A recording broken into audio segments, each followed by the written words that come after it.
the world, shrouded in darkness. The darkness we see is not merely the absence of light, but a profound shadow cast by the weight of human sin, a separation from the light of God. Yet, in the midst of this darkness, a Savior emerges, Jesus Christ, the light of life, stepping into our brokenness to bring salvation. Bapa di surga, sungguh kami bersyukur pagi hari ini, boleh kembali bangun, boleh menikmati hari yang baru, dan di hari Minggu ini kami boleh dipersiapkan oleh Tuhan untuk melayani Engkau pada pagi hari ini dengan firman-Mu. Hamba-Mu di dalam segala keterbatasan, kiranya Allah Roh Kudus menolong dan memampukan di dalam menyampaikan firman-Mu. Berkati saluran internet yang kami pakai, bahkan semua perangkat yang kami gunakan, boleh berfungsi dengan baik, sehingga kami boleh mendengarkan firman Tuhan dengan baik. Demi nama Tuhan Yesus kami berdoa. Amin. Amin, amin. Perenungan firman Tuhan pada pagi hari ini dengan tema peranan Roh Kudus bagi orang percaya di dalam Efesus 1 ayat 13 sampai 14. Efesus 1 ayat 13 sampai 14. Demikian firman Tuhan. Di dalam Dia kamu juga, karena kamu telah mendengar firman kebenaran, yaitu Injil keselamatanmu, di dalam Dia kamu juga, ketika kamu percaya, dimeteraikan dengan Roh Kudus yang dijanjikannya itu.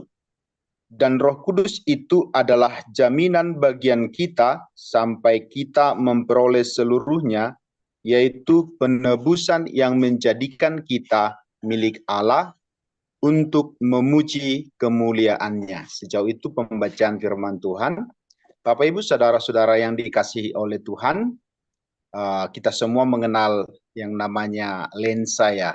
Bagi kita, bagi saya juga lensa itu penting, tetapi lebih berfungsi untuk di siang hari karena cahaya yang berlebih. Tentu kacamata atau lensa berfungsi setelah pemeriksaan terhadap yang bersangkutan, bahwa orang tersebut sudah mengalami kurangnya penglihatan. Jadi fungsi kacamata atau lensa adalah untuk memperjelas penglihatan seseorang. Tetapi terkadang orang yang punya lensa kadang-kadang dengan tidak sadar bisa mencari-cari lensanya. Padahal lensa tersebut sudah dipakai. Ya, di mana lensa aku katanya seperti itu. Padahal sudah dipakai.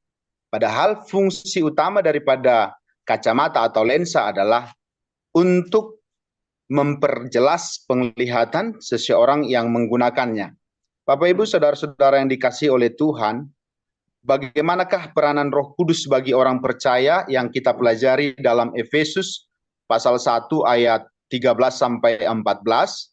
Tentu kita perlu mempelajari ataupun mempelajari pengantar daripada kitab Efesus. Kitab Efesus dituliskan oleh Paulus. Di dalam ayat 1 dikatakan, dari Paulus Rasul Kristus Yesus oleh kehendak Allah kepada orang-orang kudus di Efesus sebagai orang percaya dalam Kristus Yesus. Dengan jelas di situ dikatakan penulisnya adalah seorang rasul, yaitu Paulus, ditujukan kepada orang-orang Efesus atau jemaat Efesus. Pada waktu itu dia menuliskan surat ini di dalam penjara. Tentu kalau kita memahami Bapak Ibu, mengapa Paulus dipenjarakan? Alasan yang pertama adalah karena dia memberitakan Kristus yang disalibkan itu. Karena dia dengan imannya, dengan pengenalannya kepada Kristus, harus menerima resiko dia dipenjarakan. Tentu di dalam penjara sekalipun, Paulus tidak berhenti ataupun tidak diam saja. Tetapi justru di dalam penjara itu, dia mempergunakan waktu yang baik untuk berdoa dan merenungkan bagaimana jemaat yang sudah pernah dilayaninya, yaitu jemaat Efesus. Jadi kitab Efesus dituliskan oleh Paulus bukan karena memahami ataupun ada persoalan yang terjadi di dalam jemaat seperti kitab-kitab penulisan yang dituliskan oleh Paulus, tetapi justru Paulus menulis surat kepada jemaat di Efesus adalah karena hasil doanya Paulus di hadapan Allah. Sebagai hasil dari kehidupan doa pribadi Paulus di penjara. Oleh sebab itu bisa kita simpulkan bahwa seorang rasul atau Paulus adalah seorang rasul yang sungguh-sungguh berdoa. Nah, tujuan utama penulisan kitab ini adalah supaya jemaat di Efesus mengenal Kristus dengan benar. Boleh kita baca di dalam Efesus 1, saya mulai dari ayat 15 sampai 17. Karena itu, setelah aku mendengar tentang imanmu dalam Tuhan Yesus, dan tentang kasihmu terhadap semua orang kudus, aku pun tidak berhenti mengucap syukur karena kamu, dan aku selalu mengingat kamu dalam doaku, dan meminta kepada Allah Tuhan kita Yesus Kristus, yaitu Bapa yang mulia itu, supaya ia memberikan kepadamu roh hikmat dan wahyu untuk mengenal Dia dengan benar. Saya bergarisbawahi di ayat 17, supaya ia memberikan kepadamu roh hikmat dan wahyu untuk mengenal Dia dengan benar. Pengenalan yang benar kepada Kristus akan menghasilkan tindakan iman yang benar pula. Tentulah barangkali masih ada hal-hal yang perlu ditambahkan dalam kehidupan jemaat di Efesus mengenai imannya, mengenai kasihnya, mengenai hal-hal yang lain berkaitan dengan iman kepada Kristus. Oleh sebab itu, di dalam suratnya Paulus ini, Paulus juga berdoa kepada Tuhan supaya Tuhan mengaruniakan kepada jemaat di Efesus yaitu roh hikmat dan wahyu untuk mengenal Dia dengan benar. Bapak Ibu saudara-saudara yang dikasihi oleh Tuhan, kehidupan beriman kita tidak terlepas dari pengenalan yang benar kepada Kristus itu sendiri. Oleh sebab itu di dalam firman Tuhan yang kita pelajari hari ini adalah peranan Roh Kudus bagi orang percaya sangatlah penting, sangat penting sekali. Hal itulah perlu kita mengenal siapa Roh Kudus dalam kehidupan kita. Yang pertama adalah mengenal Dia sebagai Allah, pribadi Allah itu sendiri. Jadi Roh Kudus itu adalah Allah itu sendiri. Nah, di ayat yang ke-13 demikian firman Tuhan, di dalam Dia kamu juga, karena kamu telah mendengar firman kebenaran, yaitu Injil keselamatanmu, di dalam Dia kamu juga, ketika kamu percaya, dimeteraikan dengan Roh Kudus yang dijanjikannya itu. Nah, kapan orang percaya memiliki Roh Kudus? Alkitab mencatat dalam Efesus ini adalah ketika orang mendengarkan Injil, ketika orang mendengarkan berita tentang Tuhan Yesus, ketika orang mendengarkan bahwa orang dapat diselamatkan karena Kristus disalibkan untuk orang berdosa. Jadi siapa yang menerima Roh Kudus adalah orang yang sudah dengarkan firman Tuhan. Jadi bersyukur Bapak Ibu saudara-saudara yang dikasihi oleh Tuhan, kita sudah mendengarkan berita Injil. Yesus Kristus mati di kayu salib dan bangkit dari antara orang mati untuk penebusan orang berdosa. Apa akibat dari dosa? Maut. Apa akibat dari dosa? Terputusnya hubungan manusia dengan Allah. Terpisahnya hubungan manusia dengan Allah. Jadi apa yang mau dipulihkan Allah yang pertama sekali bagi manusia adalah hubungan. Pentingnya hubungan itu atau status manusia di hadapan Allah. Oleh sebab itu Bapak Ibu saudara-saudara yang dikasihi oleh Tuhan, Roh Kudus itu hanya dikaruniakan kepada orang percaya. Jadi sangat jelas ya. Siapa yang memiliki Roh Kudus? Orang yang percaya kepada Kristus. Di dalam kapan itu terjadi? Ketika atau telah mendengar firman kebenaran, yaitu Injil keselamatanmu. Di dalam Dia kamu juga ketika kamu percaya. Jadi sederhananya yang memiliki Roh Kudus itu adalah orang yang percaya. Bagaimana bisa memiliki Roh Kudus? Allah itu sendiri mengaruniakannya. Jadi Allah mengaruniakan Roh Kudus bagi orang percaya. Nah, oleh sebab itu, itulah jaminan ataupun yang mau kita pelajari di dalam kehidupan kita saat ini. Peranannya apa?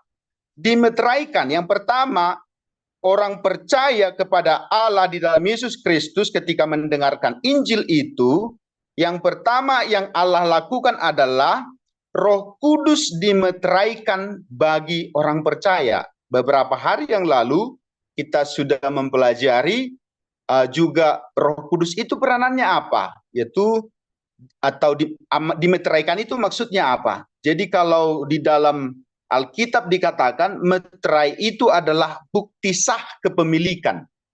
Jadi kalau di yang saya perhatikan di Indonesia, dalam konteks Indonesia adalah fungsi daripada meterai itu adalah bukti kepemilikan seseorang atas sebuah hak atau misalnya tanah. Contoh tanah itu dibeli dari seseorang.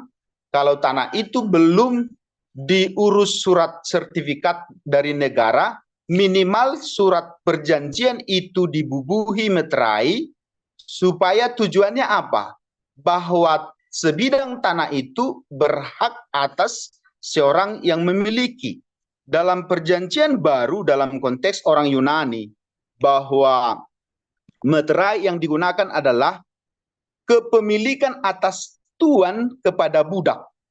Jadi kalau dulu di dalam perjanjian baru ataupun dalam masa Yunani, seorang tuan berhak atas hamba kalau hamba itu memiliki meterai tuannya. Kalau dulu meterai itu bukan berbentuk kertas yang kita pahami saat ini, tetapi benda panas yang ditancapkan kepada dahi seseorang untuk menyatakan bahwa hamba itu sudah ada yang memiliki. Oleh sebab itu, ketika kita percaya, Bapak Ibu Saudara-saudara yang dikasihi Tuhan, Allah memeteraikan kita dengan Roh Kudusnya. Tujuannya apa? Bahwa kita adalah milik Allah. Bahwa kita adalah Allah memiliki hidup kita sepenuhnya.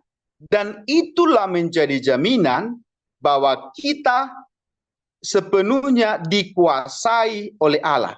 Allah bertanggung jawab penuh bagi anak-anaknya.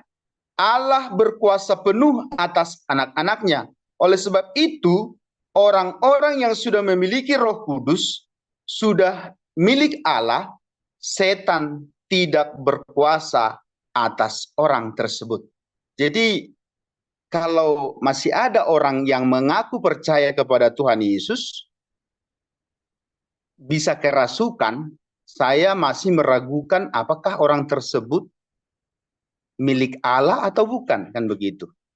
Alkitab mencatat bahwa Roh Kudus itu roh yang dikaruniakan Allah itu kepada kita. Dalam 1 Yohanes 4 ayat 4 dikatakan, roh yang dikaruniakan Allah itu lebih besar daripada roh yang ada di dalam dunia ini. Oleh sebab itu, masih mungkinkah orang yang sudah mengaku Yesus Kristus sebagai Tuhan dan Juru Selamat masih bisa dikuasai oleh setan? Ini menjadi pertanyaan bagi kita. Nah, oleh sebab itu, firman Tuhan ini mau menegaskan kepada kita bahwa Roh Kudus dimeteraikan Allah bagi orang percaya untuk menyatakan kepemilikan Allah atas orang percaya. Saya akan bacakan satu ayat lagi firman Tuhan. 2 Korintus 1 ayat 22, demikian firman Tuhan. Saya mulai dari ayat 21. 2 Korintus 1 ayat 21 dan 22 demikian firman Tuhan. Sebab Dia yang telah meneguhkan kami bersama-sama dengan kamu di dalam Kristus adalah Allah yang telah mengurapi, memeteraikan tanda miliknya atas kita, dan yang memberikan Roh Kudus di dalam hati kita sebagai jaminan dari semua yang telah disediakan untuk kita. Memeteraikan tanda miliknya atas kita dan memberikan Roh Kudus di dalam hati kita sebagai jaminan dari semua yang telah disediakan untuk kita. Jadi Allah memberikan Roh Kudus di hati kita adalah sebagai jaminan bahwa kita adalah miliknya. Oleh sebab itu, karena kita adalah miliknya Allah, kita pun memiliki hak atas apa yang dijanjikan oleh Allah bagi anak-anaknya. Bapak Ibu Saudara-saudara yang dikasihi oleh Tuhan, oleh sebab itu memiliki Roh Kudus, kita memiliki jaminan memperoleh seluruhnya. Di ayat 14 dikatakan, dan Roh Kudus itu adalah jaminan bagian kita sampai kita memperoleh seluruhnya. Apa yang kita peroleh? Yaitu penebusan yang menjadikan kita miliknya Allah untuk memuji kemuliaannya. Hari ini fokusnya adalah bahwa Roh Kudus dimeteraikan Allah kepada kita adalah untuk menyatakan bahwa Allah memiliki hidup kita sepenuhnya. Bagaimana kita bisa menerima itu? Allah yang mengaruniakan, bukan diupayakan oleh manusia, tapi Allah itu sendiri mengaruniakan Roh Kudus di dalam hidup orang percaya untuk menyatakan kepemilikannya. Penebusan yang dimaksud seperti apa itu Bapak Ibu Saudara-saudara yang dikasihi oleh Tuhan? Di ayat 7 dikatakan, sebab di dalam Dia, di dalam Kristus dan oleh darahnya, kita beroleh penebusan, yaitu pengampunan dosa menurut kekayaan kasih karunia-Nya. Jadi selalu berindikatornya adalah menurut kasih karunia-Nya. Penebusan yang dimaksud adalah apa hubungannya dengan jaminan? Kalau Bapak Ibu memahami konteks Indonesia penggadaian, jadi seseorang berhak menerima uang dari pihak penggadaian adalah ketika memberikan sejumlah barang yang nominal harganya jauh lebih tinggi daripada uang yang diterima dari penggadaian. Oleh sebab itu, pihak penggadaian misalnya ketika berani memberikan uang sejumlah uang 1 juta kepada nasabah, mereka harus menerima gadai lebih besar harga barang ataupun misalnya sejumlah barang berharga dari 1 juta. Tujuannya apa? Ketika yang bersangkutan masih membutuhkan barang itu, mereka akan menebus kembali. Nah, demikian juga pihak penggadaian. Mereka ketika pun seseorang yang meminta ataupun meminjam uang dari mereka, ketika peminjam tidak mengembalikan, mereka berhak sepenuhnya atas barang gadai yang digadaikan. Oleh sebab itu gambaran itu itulah jaminan. Jadi oleh sebab itu, dari mana Allah menebus kita? Allah menebus kita adalah dari hukuman dosa. Allah menebus kita dari mana? Dari tawanan dosa yang seharusnya manusia binasa, tapi di dalam kasih karunia-Nya Allah menebus kita oleh Kristus. Dengan bagaimana? Yesus sendiri menggantikan posisi manusia berdosa di salib, supaya manusia yang berdosa, yang seharusnya binasa, yang seharusnya kena kutuk, yang seharusnya selama-lamanya binasa, beroleh penebusan, beroleh hidup dari dosa itu karena ada pengampunan dosa yang dilakukan ataupun dikerjakan Allah melalui kematian Yesus Kristus. Bagaimana manusia mendapatkan penebusan itu? Karena kasih karunia Allah. Jadi karena belas kasihan Allah, Allah menebus manusia supaya manusia kembali menjadikan kita, Allah menjadikan kita menjadi miliknya. Jadi kita bukan lagi milik iblis, tapi kita sekarang adalah miliknya Allah. Itu sangat perlu kita garis bawahi. Allah menjadikan kita miliknya karena sudah ditebus dari tawanan iblis, tawanan hukum dosa, tawanan kematian selama-lamanya atau kutuk selama-lamanya. Dan Allah menjadikan kita miliknya. Oleh sebab itu orang-orang yang sudah milik Allah memiliki Roh Kudus untuk tujuan kemuliaannya, memuji kemuliaannya. Di ayat 14 yang terakhir dikatakan, menjadikan kita milik Allah untuk memuji kemuliaannya. Jadi tujuan Allah mengaruniakan Roh Kudus ataupun memeteraikan Roh Kudus di hati orang percaya adalah tujuannya kembali lagi untuk memuliakan Allah. Itu sebabnya di dalam pasal 1 ayat 3 ini Paulus memulai firman Tuhan dengan terpujilah Allah dan Bapa kita dan Bapa Tuhan kita, Yesus Kristus, yang dalam Kristus telah mengaruniakan kepada kita segala berkat rohani di dalam surga. Jadi pujian kepada Allah lahir karena pengenalan kepada Allah. Jadi orang-orang yang mengenal Allah dengan benar akan menghasilkan pujian yang lahir dari hati. Pujian yang sangat dalam, betapa besarnya kasih karunia yang Allah karuniakan baginya. Itu sebabnya orang-orang yang mengenal Yesus Kristus yang sudah menerima keselamatan akan menyatakan puji-pujian yang lahir dari hatinya karena pertolongan Roh Kudus kepada Allah yang hidup. Sekali lagi saya bacakan di ayat 3, terpujilah Allah dan Bapa Tuhan kita Yesus Kristus, yang dalam Kristus telah mengaruniakan kepada kita segala berkat rohani di dalam surga. Jadi berkat rohani di dalam surga dikaruniakan Allah kepada orang percaya karena itu tadi jaminan Roh Kudus yang dikaruniakan kepada orang yang percaya. Sekali lagi saya bacakan di ayat 6, supaya terpujilah kasih karunia-Nya yang mulia yang dikaruniakannya kepada kita di dalam Dia yang dikasihinya. Saya yakin Bapak Ibu, saudara-saudara yang dikasihi Tuhan, yang sudah menikah, bagaimana saya rasa bagaimana kita bisa mengekspresikan kasih kita kepada pasangan, itu karena lahir dari yang pertama pengenalan. Yang kedua karena kepemilikan.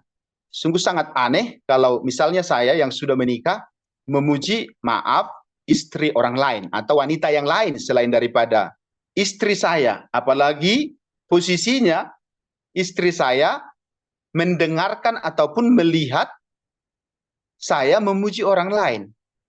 Jadi sederhananya begini, kalau orang percaya masih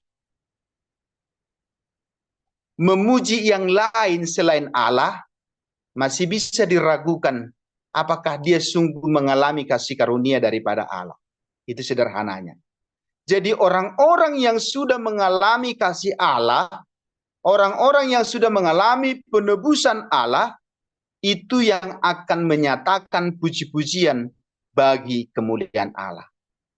Jadi hari ini kita mau ke gereja, dan hari ini saya juga akan melayani. Mengapa kita harus melayani Allah? Karena lahir daripada pengenalan kita dengan Allah. Mengapa orang-orang yang percaya kepada Tuhan Yesus rindu memuji Allah? Itu juga ya. Saya juga bukan orang yang pintar bernyanyi, tapi saya senang bernyanyi untuk memuji Tuhan. Jadi kalau ada orang yang masih jual-jual mahal bernyanyi, maaf, kemungkinan kasihnya kepada Allah belum sungguh dinikmati. Jadi kita adalah orang-orang yang sudah menikmati kasih karunia Allah, akan terus-menerus menyatakan kemuliaan Allah. Tentu Bapak Ibu saudara-saudara yang dikasihi oleh Tuhan, kalau kita mempelajari kitab Efesus ini, masih banyak hal-hal yang lain yang mau dijelaskan mengenai peranan Roh Kudus bagi orang yang percaya. Salah satunya adalah di dalam Efesus 6, Roh Kudus menolong kita untuk berperang secara rohani. Itu juga masih banyak. Roh Kudus juga menolong kita untuk kuat. Roh Kudus juga menolong kita untuk,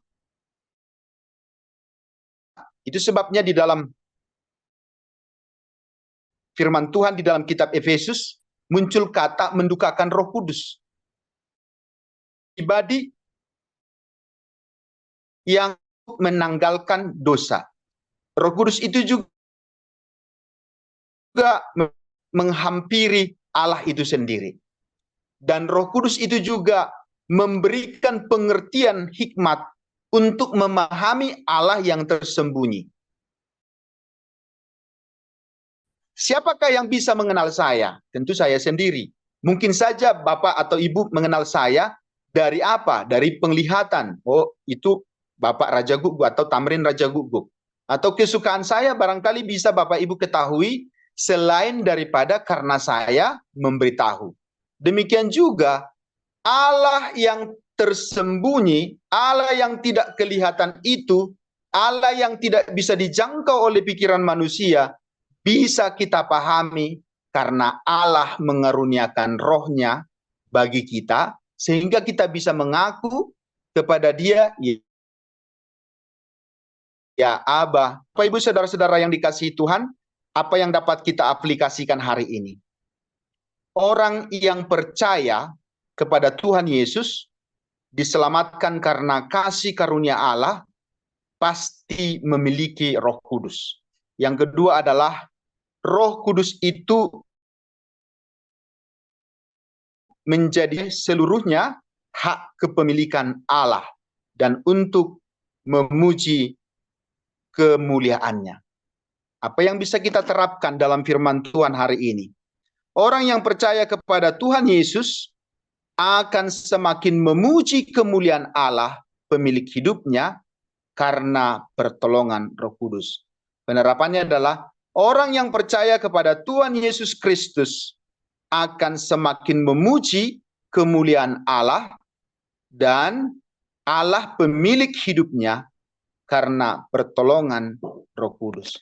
Saya yakin kita semua orang-orang yang sudah menerima Roh Kudus. Amin Bapak Ibu ya.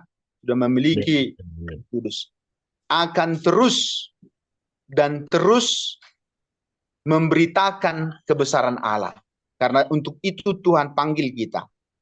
Karena untuk itu Tuhan memanggil hidup kita dan untuk memuji Dia. Itu sebabnya iblis pun tidak berhak atas hidup kita.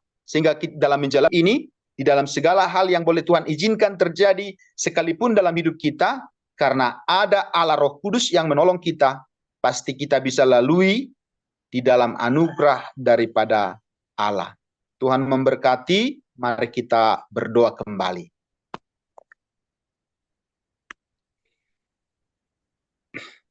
Sungguhlah kami bersyukur kepadamu, ya Allah. Di dalam menjalani hidup di dunia ini, Engkau tidak membiarkan kami sendirian. Engkau tidak membiarkan kami, ya Tuhan, tanpa tujuan. Tetapi Engkau juga memberikan Roh Kudus bagi kami. Yang ketiga, supaya kami di dalam menjalani hidup ini beroleh kekuatan, beroleh kuasa, beroleh jaminan atas segala berkat-berkat Tuhan, baik di bumi maupun di sorga. Sungguhlah kami sangat bersyukur kepadamu, dan biarlah kiranya Tuhan tolong kami terus-menerus mengenal Engkau di dalam Yesus Kristus, sebagai Tuhan dan Juru Selamat kami. Hanya di dalam nama Tuhan Yesus Kristus kami sudah berdoa. Amin.